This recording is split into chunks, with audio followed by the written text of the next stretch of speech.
E eu quero que você fique bem atento, porque essa palavra mexeu muito comigo, tá bom, queridos? Então, já preguei ela aqui ano passado e o Senhor colocou no meu coração para ministrar novamente.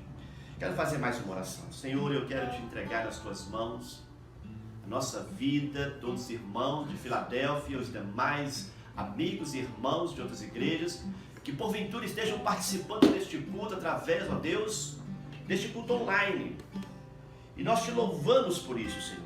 Eu te peço, ó Deus, que a tua palavra chegue aos corações e traga a mudança que precisa em cada um, a edificação, a salvação, o ânimo, a alegria, a paz, o regozijo na vida de cada um. Eu oro, Senhor, para que sejamos mais transformados, mais parecidos com o teu Filho Jesus. Eu oro e te agradeço. Amém. Amém, gente? No ano de 1755, na cidade de Lisboa, em Portugal, houve um grande terremoto, querido. Um terremoto que ceifou a vida de cerca de 30 mil pessoas. E o dia que aconteceu isso era um dia festivo, onde muitas igrejas estavam cheias de gente. Imagina que mais de 30 dessas igrejas foram completamente destruídas, matando muita gente. O filósofo francês Voltaire, ele diz assim em seus escritos: como poderia alguém acreditar na bondade e onipotência de Deus? Como podemos encarar o sofrimento diante da bondade de Deus? Nós sabemos que o sofrimento é inerente à nossa raça, a raça humana. Todos nós sofremos das mais diversas calamidades. Se nós olharmos a Bíblia de Gênesis a Apocalipse, veremos muito sofrimento, sim. Um dos livros que mais nos mostra e revela essa parte humana, que é o sofrimento, é o livro de Jó. Jó foi um homem que sofreu muito, sofreu por demais. E o livro todo, grande parte dele, são queixas e ais de dias e dias de sofrimento. Em um dos momentos desses em que Jó coloca tudo para fora, no capítulo 30, se você quiser acompanhar, pode ler, apesar que vamos ler outros textos também, talvez seja até melhor você anotar. Mas no capítulo 30 do livro de Jó, ele descreve em uma das suas falas, dos seus escritos, ele fala assim, versículo 15: sobrevieram-me pavores, como vento persegue a minha honra, e como nuvem passou a minha felicidade. Agora derrama-se em mim a minha alma. Os dias da aflição se apoderaram de mim. De noite se me traspassam os meus ossos, e o mal que me corrói não descansa. Pela grande força do meu mal se desnudou a minha veste, como a gola da minha túnica me cinge. E ele vai falando várias coisas, e aqui no versículo 27 ele fala assim: o meu íntimo ferve e não está quieto, os dias da aflição me surpreenderam. Sabe, queridos, às vezes nós somos surpreendidos por dias de aflição. E como temos vivido dias assim, como nós fomos e temos sido surpreendidos, não tem sido fácil, não é verdade, querido? Cada um de nós sabemos muito bem onde está doendo, onde está realmente o sofrimento, o que estamos passando e vivendo. Então, se eu pegar a palavra de Deus e tentar lhe ajudar para lhe dar resposta personalizada para cada sofrimento, eu não conseguirei, porque eu não tenho resposta, e a Bíblia não me dá uma resposta muito clara a respeito de cada problema, de cada pessoa, em cada situação. Muitas vezes nós não temos uma resposta, essa é a verdade. Então eu não quero ir aqui pelo caminho de tentar lhe dar uma resposta, porque se você me perguntar por que uma criança foi abusada, por que uma mulher foi abandonada pelo seu marido, por que alguém chegou para fazer um exame e de repente descobriu que estava com câncer, e assim tantas coisas difíceis, tantos dias difíceis, situações que, querido, nós queremos explicação, nós queremos uma resposta, nós queremos que haja uma revelação, e muitas das vezes nós não teremos. Então, longe de mim de pregar uma mensagem aqui para você para te iludir, para falar com você algo que Deus não falou, para falar algo para você que não está claro. É por isso que a palavra ela responde por ela mesma. E no livro de Eclesiastes, se não me falha a memória, diz um texto muito especial que eu gosto muito. Ele fala assim que assim como tu não sabes as obras de Deus, não sabemos como Deus faz todas as coisas. Ou melhor, deixa eu pensar aqui direitinho para a gente falar exatamente. assim como tu não sabes o caminho do vento, nem como se formam os ossos no ventre daquela que está grávida, assim também não sabe as obras de Deus que faz todas as coisas. Muitas vezes não temos explicação, não sabemos. Então eu não vou por esse caminho, não vou ficar aqui tratando do sofrimento personalizado, mas eu quero falar para você do sofrimento com relação à cruz e a cruz de Cristo. Existe uma relação entre a cruz de Cristo e o sofrimento. No capítulo de João 19, no capítulo de João, quando Jesus foi crucificado, eu só vou ler um pedacinho, diz assim: Pilatos, pois, tomou então a Jesus e o açoitou, bateu nele. Os soldados, tecendo uma coroa de espinhos, lhe puseram sobre a cabeça e vestiram uma veste de púrpura e começaram a lhe dar bofetadas. Queridos, aqui é um cenário dramático da vida de Jesus. Aqui foi o momento em que Jesus foi pego e ali então eles bateram muito nele, espancaram ele, colocaram sobre a sua cabeça uma coroa de espinhos, zombaram, cuspiram, rasgaram suas roupas. Foi um dia terrível para o Senhor, de sofrimento e dor. Dor física, emocional, um dia difícil. Mas e a cruz? Nesse mesmo capítulo, então, vamos ver aqui a crucificação. Jesus foi crucificado em meio à dor, em meio ao sofrimento, em meio à solidão, ao abandono, a tal ponto que ele grita para o Pai, e ele fala: Pai, meu Pai, Deus meu, por que me desamparastes? Mas que coisa extraordinária, porque encontramos uma resposta para o sofrimento, não personalizado, não, como eu expliquei, mas um sofrimento no seu aspecto geral. Nós encontramos então uma resposta na cruz de Cristo, tá bom? Eu quero antes falar da cruz, para você entender melhor um pouquinho do sofrimento, mais um pouquinho para você entender. Primeiro, o sofrimento é uma intromissão alheia ao bom mundo de Deus, ou seja, não é do propósito de Deus e nunca foi que o sofrimento fizesse parte da nossa vida. Se você me perguntar: pastor, mas Deus quer que o sofrimento faça parte da minha vida? Não, Ele nunca quis, Ele não projetou isso. Então, é uma intromissão, Ele entrou. E eu quero dizer para você, querido, que está me ouvindo, que o sofrimento não fará parte do governo do Senhor no futuro, amém? O sofrimento não existirá no reino de Deus no futuro.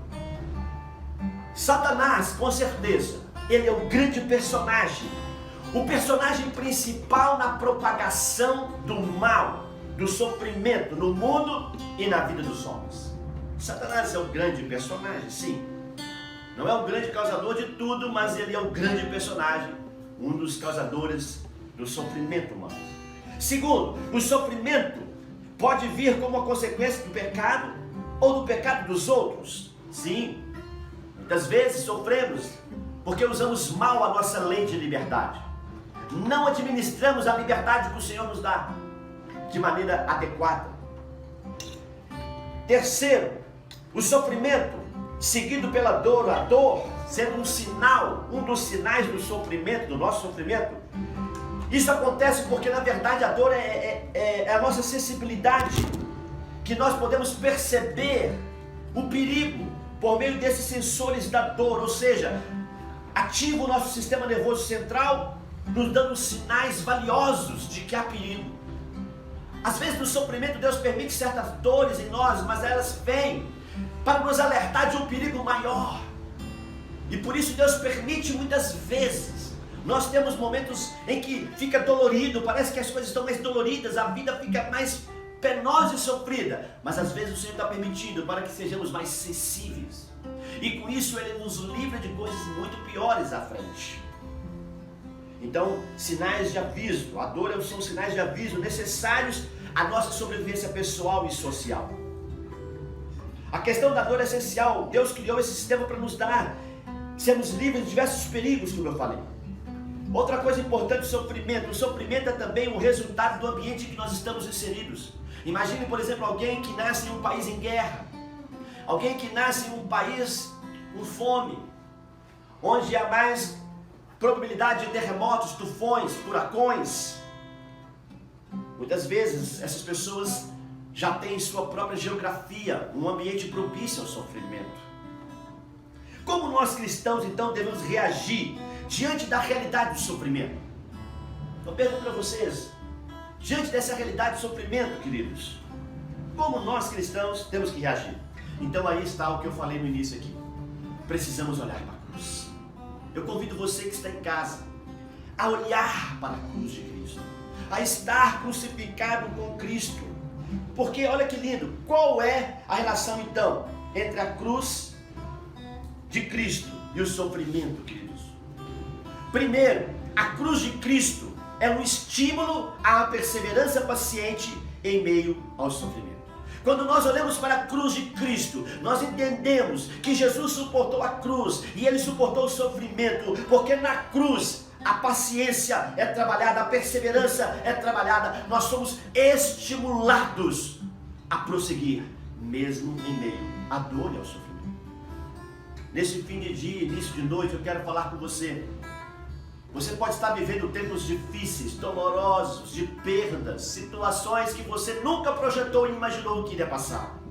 Mas eu quero dizer para você uma coisa: se você estiver escondido na cruz de Cristo, crucificado com Cristo, se você olhar para Cristo, para a cruz de Cristo, e nela você se fortalecer, querido, então você será estimulado a perseverar. Amém, gente? No livro de 1 Pedro, primeira epístola de Pedro, capítulo, para mim ganhar tempo, deixa eu abrir aqui, Hebreus, se você tiver aí com facilidade. Livro de Hebreus, capítulo 12. Eu me perdi aqui no versículo de 1 Pedro, depois eu falo para vocês. Hebreus, capítulo 12, versículo de 1 a 3. Portanto, nós também, pois que estamos rodeados de uma tão grande nuvem de testemunhas, deixamos todo embaraço e o pecado que tão de perto nos rodeia e corramos com paciência a carreira que nos dá proposta, olhando para Jesus, olhando para a cruz de Cristo, querido, aquele que é o autor e consumador da nossa fé, o qual pelo gozo que lhe estava proposto, suportou a cruz, desprezando a afronta, e assentou-se à destra do trono de Deus. Queridos, Jesus suportou a cruz. Você, em Cristo, pode suportar o sofrimento através da cruz de Cristo. Segundo, a cruz de Cristo é o lugar onde desenvolvemos uma santidade madura em meio ao sofrimento. Eu não vou ler, mas vou falar aqui para você ler em casa, tá bom?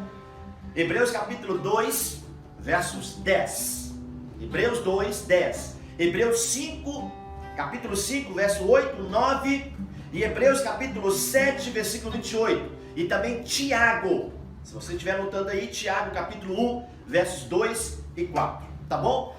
Aqui você vai então ver a base do que eu estou dizendo. Que a cruz de Cristo é o lugar onde nós desenvolvemos uma santidade madura em meio ao sofrimento. Ou seja, o sofrimento muitas vezes é utilizado por Deus, é permitido por Ele, para te tornar mais santo, querido. O fogo te refina, te purifica, te torna uma pessoa melhor. Nem toda lágrima quer dizer que são perdas reais. Muitas delas serão pérolas preciosas, de experiência que você guardará para o resto de sua vida. É por isso que a palavra fala que aqueles que choram serão consolados. A cruz de Cristo também, querido, é um símbolo do serviço sofredor, um serviço que leva à multiplicação. Olha que coisa linda! Serviço que multiplica, mas que passa pelo sofrimento. Olha só que coisa linda essa frase: serviço e sofrimento caminham juntos. Jesus serviu, Ele foi servo até o fim, e Ele sofreu. Queridos, eu quero dizer para vocês que todo servo de Deus irá sofrer. Pastor, mas que palavra? Não, querido, é verdade, todo servo é sofredor. Jesus é conhecido como o servo sofredor, um homem de dores. Todo servo sofre. Isso está casado, não tem como haver divórcio. Assim também como missão e paixão. Todo missionário é apaixonado. Se você é um missionário, você é apaixonado. É missão e paixão, caminham juntos, querido. Amém, gente? A cruz de Cristo é também a esperança da glória final. Ou seja, apesar dos sofrimentos agora muitas vezes serem difíceis, mas quando você olhar para a eternidade, você vai ver que os sofrimentos do presente jamais poderão ser comparados com a glória que o Senhor já preparou para cada um de nós. Que coisa maravilhosa, a esperança da glória. Romanos 8, versículo 32. Uma glória espetacular, um lugar extraordinário, onde a presença de Deus nos satisfará completamente, queridos. Que coisa linda. A esperança da glória é que torna o sofrimento suportável. Sabe por que eu e você suportamos sofrimento? Porque nós temos uma perspectiva eterna. E essa perspectiva eterna nos torna fortes. Amém. E nós suportamos, ficamos de pé, porque olhamos para o futuro e já vimos o final. Eu e você já vimos o final. Isso é legal demais. Eu quero falar para você que nós não podemos duvidar do Deus da cruz. A cruz não soluciona o nosso problema, mas ela abre os nossos olhos para uma perspectiva, uma nova perspectiva. É por isso que eu disse para você que eu não posso te iludir, eu não posso dar esperança para resolver todos os seus problemas, eu não tenho como fazer isso, eu não tenho como te dar uma resposta para cada problema que você vive em tua vida, para cada sofrimento de cada um de vocês, eu não tenho, mas eu quero te dar uma resposta que vale para você e para mim, e que é esta: não posso duvidar do Deus da cruz, não posso duvidar desse amor e dessa bondade. Sabe por quê, queridos? A cruz de Cristo é a prova do amor solidário de Deus. Deus deu prova desse amor, entregando o seu Filho. Deus não precisa provar mais nada para mim e para você. Não há nada mais o que fazer, porque naquela cruz, naquele dia, Ele deu a prova máxima do quanto Ele nos ama. A cruz de Cristo é a prova desse amor, dessa solidariedade pessoal e amorosa para conosco em relação à dor. Era Cristo sofrendo, era Cristo sentindo dor, o sofrimento, para trazer para nós essa revelação de amor, do amor de um Pai que ama de maneira extravagante. Deus ama você e a mim de maneira extravagante. Quando você estiver sofrendo, quando você te passar por dificuldades e por lutas, lembre-se disso: o amor de Deus é muito maior do que o teu sofrimento. Não há abismo tão profundo que o amor de Deus não seja mais profundo ainda. A irmã de Corrie ten Boom disse essa frase dentro de um campo de concentração nazista. Você já se sentiu assim abandonado por Deus? Às vezes nós temos esse sentimento. Isso é coisa humana, natural, de homens pecadores. Você já pensou que talvez Deus estivesse indiferente à sua dor? Você já teve uma ideia de Deus que talvez Ele estivesse descansando enquanto o seu mundo está aí desmoronando? Às vezes nós pensamos sim. Talvez nem que seja uma vez na vida, mas em alguns momentos nós ficamos pensando e duvidando: será que Deus me ama mesmo? Será que Ele se preocupa com a minha dor, os meus sofrimentos, os meus problemas? Será que Deus está distante, tão distante que Ele não pode me ver, ouvir e compartilhar da minha dor? Jó, em seu momento de desespero, lá no capítulo 9, versículo 23, isso passou na cabeça dele. Jó estava tão cansado e foram dias tão difíceis. Olha só o que ele disse. 9, 23, ele fala assim: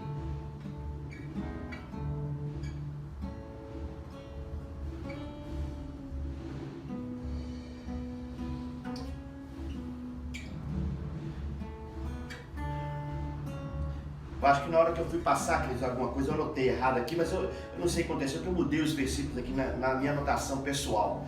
Mas o que ele fala é que ele queria dar cabo da vida dele.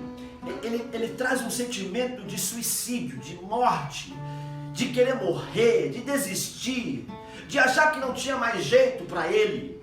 E eu quero dizer com isso para você: muitas vezes nós, às vezes, não falamos isso.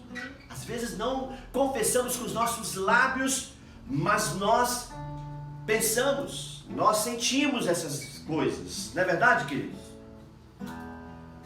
Há uma doutrina que muitas vezes é difundida aí no campo teológico, que é chamada de impassibilidade divina. Ou seja, essa doutrina ensina que Deus é incapaz de sofrer, portanto Ele é vazio de coração, de emoção, porque Ele é incapaz de sofrer. É chamado de impassibilidade divina. Mas um erudito judeu disse algo muito bonito em seu livro intitulado Os Profetas. E ele diz assim, ele chama Abraham Eskel. E ele disse assim, que a ideia mais exaltada aplicada a Deus não é a sua sabedoria infinita ou o seu poder infinito, mas o seu interesse infinito. Sabe o que significa?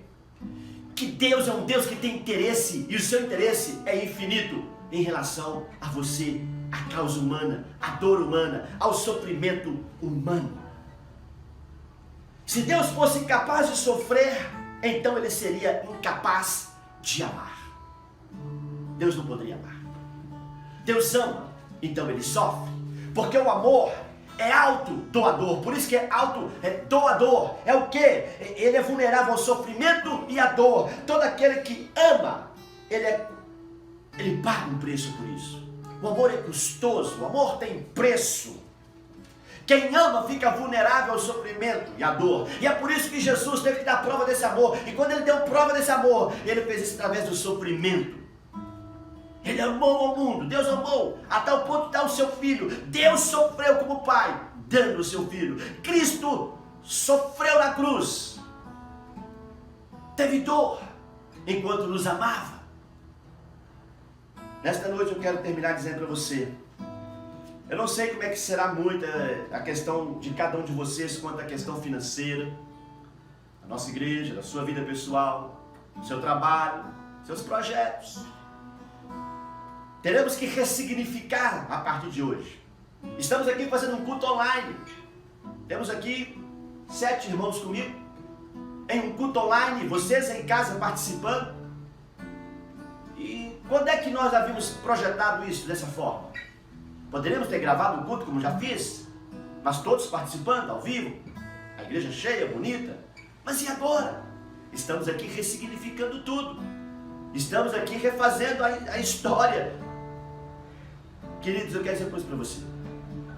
As coisas podem mudar, as dificuldades virão, mas eu quero desafiar a se esconder na cruz de Cristo, a ficar preso nela, a olhar para ela e ver que você pode perseverar, você pode ficar firme, você pode entender o amor de Deus, você pode não desesperar, não desistir, mas ao contrário disso, você fazer-se um com o Senhor, você se ligar a Ele na cruz, e você ficar firme, tão firme, que você vai ficar vivendo, já projetando, olhando para o futuro e se alegrando, porque tudo vai passar, e muito em breve, nós estaremos para sempre com Ele, para sempre. Eu queria que vocês cantassem um pouquinho dessa canção novamente, filho. E você em casa, cante também, você adore o Senhor, porque Deus se importa com você sim.